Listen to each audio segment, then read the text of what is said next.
দাদা আপনার কি সমস্যার জন্য আপনি আমার এখানে আসছেন? আমার শুক্রাণুটা কম। শুক্রাণু কম।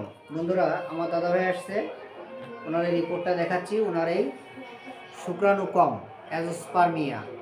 তো এর জন্য উনি কত বছর ধরে কষ্ট পাচ্ছেন দাদা? 15 বছর। 15 বছর ধরে কষ্ট পাচ্ছেন। এই অ্যাজোস্পার্মিয়া রোগগুলো যখন মানুষের হয় তখন সে প্রচণ্ড আকারে মানসিকভাবে ভেঙে পড়ে। তো এই টেস্টোস্টেরন যখন কমে যায় তখন আমাদের যৌনতা একবারই কমে যায়, যৌনতা থাকে না।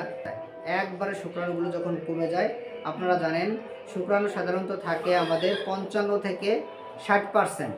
তো 55 থেকে 60% যদি না থাকে তাহলে আমাদের কিন্তু কখনো বাচ্চা বা বেবি কনসেপ্ট করে না। সুতরাং আমার দাদা ভাইয়ের একবারে অ্যাজোস্পার্মিয়া হয়েছে, মানে ওনার বীর্য আছে কিন্তু শুক্রাণু নেই। তো আমার একটাই কথা, যারা বিড়ি খায়, চা খায়, বাইরের নেশা, ধূমপান, এছাড়া বিভিন্ন সিঙ্গাড়া, সমোসা, লুচি, ডাল ভাজার দোকানে যত খাবারগুলো আছে, যারা এগুলো বেশি খায় তাদের এই সমস্যা হইলে ওই খাবারগুলো যদি খেয়ে যায় তারা কখনোই কিন্তু এই অ্যাজোস্পার্মিয়া থেকে মুক্ত হতে পারবে না। দাদা ভাই আপনাকে বলে দিছি কী কী খাবার খাওয়ার কথা একটু বলুন। আপেল, আঙ্গুর, মালটা, খাজুর, দুধ, ডিম, পেয়ারা, দুধ, ডিম, কলা। দুধ, ডিম, কলা এগুলো পর্যাপ্ত ওনার খেতে হবে, কিন্তু বিড়ি, সিগারেট, বাইরের কোনো কিছু খাওয়া যাবে না। ঠিক আছে দাদা? এই খাবারগুলো খাওয়া যাবে না। এবং পেঁপে পর্যাপ্ত খাবে। পেঁপে খাইলে, পর্যাপ্ত পেঁপে খাইলে এখানে টেস্টোস্টেরনটা অনেক বাড়বে।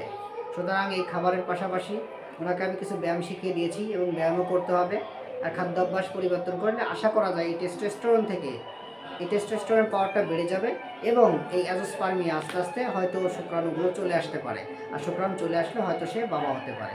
ধন্যবাদ আমাদের ভিডিওর সাথেই থাকার জন্য। যদি আমার জুনিয়র ভাই বোনেরা এবং জনসাধারণ দেখে তাদের মনোবল বাড়ে, আপনার কোনো সমস্যা আছে দাদা? না, ঠিক আছে। কোনো সমস্যা নেই তো? না, কোনো সমস্যা নেই। আচ্ছা, আমি বন্ধুরা শর্টে দেখাচ্ছি। আমি দাদাভাইকে ওষুধ দিয়ে দিলাম, নেটটাম সাল এবং পিটিআরএস। তো এই সিঙ্গেল মেডিসিনে আমার দাদাভাই ভালো থাকবে।